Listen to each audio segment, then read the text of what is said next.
So నేను ఎందుకు వినాలని చాలా మంది అనుకుంటారు. But prevention is better than cure అండి. మనం న్యూట్రిషన్ ఎందుకు తీసుకుంటామంటే భవిష్యత్తులో ఎటువంటి ప్రాబ్లం రాకుండా, అండ్ ఎవరైతే ఆల్రెడీ ఇటువంటి ప్రాబ్లమ్స్ తో ఉన్నారో వాళ్ళకి ఇంకా లాంగ్ లో ఎక్కువ ఇబ్బందులు కలగకుండా ఈ టాపిక్ అనేది చాలా బాగా యూజ్ అవుతుంది అందరికీ కూడా. సో రెడీనా అందరూ కూడా? మీరు అందరూ రెడీ అయితే కనుక డెఫినెట్ గా నేను మీకు మంచి టాపిక్, మీకు ఇంపార్టెంట్ అన్నది మీరు నోట్ డౌన్ చేసుకోండి. దీని వల్ల ఏమవుతుందంటే ఫస్ట్లీ మీరు హెల్దీగా ఉంటారు, అండ్ మీ ద్వారా వచ్చే వాళ్ళకి కూడా ఈ టాపిక్ ని మీరు ఎక్స్ప్లెయిన్ చేయడానికి మీకు అవకాశం ఉంటుంది. సో ఎప్పుడైతే ఈ జాయింట్ హెల్త్ టాపిక్ ని క్లియర్ గా మీరు విన్నారు, చాలా వరకు అనుకుంటాం క్వైట్ కామన్ గా మనందరికీ కూడా కంప్లీట్లీ మీరు అబ్జర్వ్ చేస్తే మన హోల్ బాడీ ఈ స్కెలిటల్ సిస్టమ్ మీరు అబ్జర్వ్ చేస్తున్నట్టయితే కంప్లీట్ గా బోన్స్ అండ్ జాయింట్స్ తోనే ఫామ్ అయి ఉంటుంది.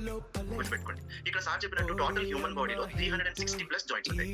అందరం అనుకుంటాము ఇదే జాయింట్ అనుకుంటాము, లేదంటే ఇదే జాయింట్ అనుకుంటాము, లేదంటే ఇక్కడే జాయింట్ ఉంది అనుకుంటాము. జనరల్ గా మనకి 360+ జాయింట్స్ ఉంటాయి.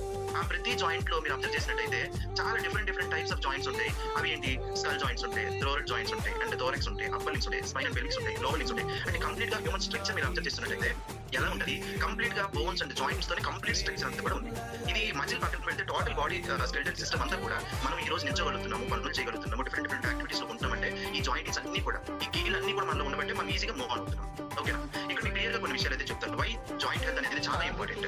ఎందుకు ఈ జాయింట్ హెల్త్ ఎంతగా మనం ఈ రోజు టాపిక్ గా తీసుకుని మనం చూస్తున్నాం అంటే, వరల్డ్ వైడ్ గా మీరు అబ్జర్వ్ చేస్తే బేసిక్లీ మనం ఇండియన్స్ కాబట్టి ఇండియా వైజ్ గా మనం అబ్జర్వ్ చేస్తే ప్రతి 100 లో ఒక 70% ఆఫ్ ద పీపుల్ కంప్లీట్ గా ఈ జాయింట్ ప్రాబ్లమ్స్ తోనే, ఇటువంటి ప్రాబ్లమ్స్ తో ఉన్నారు. ఇక్కడ తెలియని విషయం ఏంటంటే నార్మల్ గా వస్తున్నాయి కదా జాయింట్ ప్రాబ్లమ్స్, లేదంటే నార్మల్ గా వస్తుంది కదా మజిల్ స్ట్రెయిన్ అవుతున్నాము, నార్మల్ గా వస్తుంది కదా సింపుల్ గా తీసి పడేస్తారు.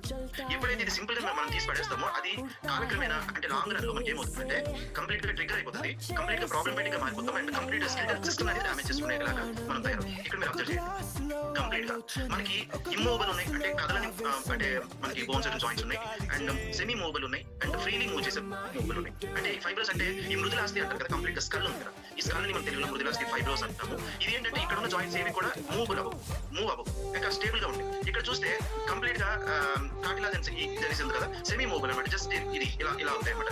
కంప్లీట్ గా సారీ కార్టిలాజెన్స్ మృదులాస్థి, అండ్ ఫైబ్రోస్ అంటే కంప్లీట్ స్కల్ అనమాట. ఇక్కడ మీరు చూడండి సైనోవియల్ చూస్తే కంప్లీట్ గా ఈజీగా మూవ్ ఆన్ అవుతుంది. మనకి ఎలా కావాలంటే అలా తిప్పుతూ ఉంటాం, మనకి ఎలా కావాలంటే అలా ఇక్కడ బాల్ ఆడుతుంటుంది, ఫ్రీలీ మూవబుల్ అవుతాయి అనమాట. టైప్స్ ఆఫ్ జాయింట్స్ మీరు కింద అబ్జర్వ్ చేస్తే మన బాడీ ఎంటైర్ బాడీలో కంప్లీట్ గా ఈ టైప్స్ ఆఫ్ జాయింట్స్ మన దగ్గర ఉంటాయి. అంటే కొన్ని కదలవు, కొన్ని కొంచెంగా కదులుతాయి, అంటే కొన్ని ఫ్రీగా మూవ్ అవుతాయి. ఇవన్నీ మనం ఈజీగా మూవ్ చేసుకుంటామంటే ఇక్కడ ఫ్రీలీ మూవబుల్ జాయింట్స్ కూడా ఉన్నాయి, అంటే కొంచెంగా మూవ్ అయ్యే జాయింట్స్ ఉన్నాయి, అండ్ ఖచ్చితంగా అసలు జాయింట్ అనేది మూవ్ అవ్వడం కూడా ఉన్నాయి. ఇది మీరు అబ్జర్వ్ చేస్తే ఇక్కడ చూడండి, ఈ స్కల్ మీరు అబ్జర్వ్ చేస్తే ఇక్కడ ఏ జాయింట్స్ కూడా కదలవు, ఇమ్మూవబుల్ అనమాట. ఇక్కడ స్లైట్లీ మూవ్ అవుతున్నాయి అంటే ఇది ఇక్కడ మూవబుల్ అయి ఉంటాయి. కంప్లీట్ మూవబుల్ అనేవి ఎక్కడ ఉన్నాయనేది చూడండి, మన నీస్ దగ్గర, తర్వాత మన కంప్లీట్ జాయింట్స్ దగ్గర కొన్ని అయితే మూవబుల్ అవుతాయి. ఇవి ఏంటి ఇక్కడే వస్తున్నాయి కదా ప్రాబ్లమ్స్ అని కూడా. జనరల్ గా ఇక్కడే ఎందుకు ప్రాబ్లమ్స్ వస్తున్నాయి నేను చెప్తున్నానండి. ఈ రోజు జాయింట్ హెల్త్ ని ఎవరైతే అంటే పట్టించుకోరో వాళ్ళకి తెలియదు. ఇప్పుడు ఎవరైతే ప్రాబ్లమేటిక్ గా ట్రిగర్ అయిపోయి కంప్లీట్ గా ఈ జాయింట్ ప్రాబ్లమ్ తో ఉన్న వాళ్ళకి నరకం అంటే ఏంటో తెలుస్తుంది. సార్ చెప్తున్నప్పుడు ప్రాబ్లమ్ ఎవరైతే ఫేస్ చేస్తారో వాళ్ళకి నరకం ఫీలింగ్ అంటే ఏంటో తెలుస్తుంది. లేక బీవీ రావు గారు మనకు ఒకసారి ఇందాక మనకు రిజల్ట్స్ చెప్తున్నప్పుడు నాకు మాకు అనిపించింది, ఆయనే డైరెక్ట్ గా మెడికల్ ఫీల్డ్ లో ఉండి ఆయనే ఎక్స్రేకి ఆయనే ప్రాబ్లమ్ కి ఫేస్ చేశారంటే అక్కడ లేవడానికి కూడా నాకు ఇబ్బందిగా ఉందంటే వాట్ ఇస్ ద రీజన్? అక్కడ కంప్లీట్ గా జాయింట్ హెల్త్ అనేది ప్రాబ్లమేటిక్ గా తయారైంది, అండ్ ఈ జాయింట్ స్కీల్ ఏవైతే ఉన్నాయి ప్రాబ్లమేటిక్ గా తయారైంది. అది ఎవరైతే ఎక్కువగా ఫేస్ చేస్తున్నారో వాళ్ళకి తెలుస్తుంది ఇటువంటి ప్రాబ్లం ఏంటి అని.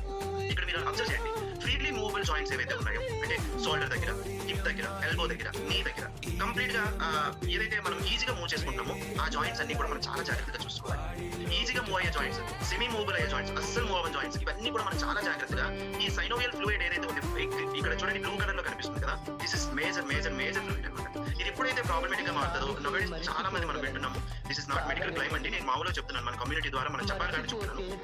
ఈ సైనోవియల్ ఫ్లూయిడ్ ఏదైతే కంప్లీట్ గా లాస్ అవుతున్నామో అక్కడ డాక్టర్స్ ఏం చెప్తున్నారంటే కంప్లీట్ గా నీ రీప్లేస్మెంట్ చేసుకోవాలి. మనం నీ రీప్లేస్మెంట్ చేసుకున్నా కూడా గ్యారెంటీ ఇవ్వలేని పరిస్థితిలో ఉన్నాం బయట సొసైటీ. సో ఎప్పుడైతే ఇటువంటి మూవబుల్ ఏవైతే ఉన్నాయో జాయింట్స్ ఉన్నాయో వాటిని జాగ్రత్తగా చూసుకోకపోతే ఈ సైనోవియల్ ఫ్లూయిడ్ అనేది కంప్లీట్ గా ఏమవుతుందంటే మనకి లాస్ అయిపోతాము, అండ్ దాని ద్వారా వచ్చిన ప్రాబ్లమ్స్ ఎలా ఉంటాయని క్లియర్ గా ఎక్స్ప్లెయిన్ చేస్తాను.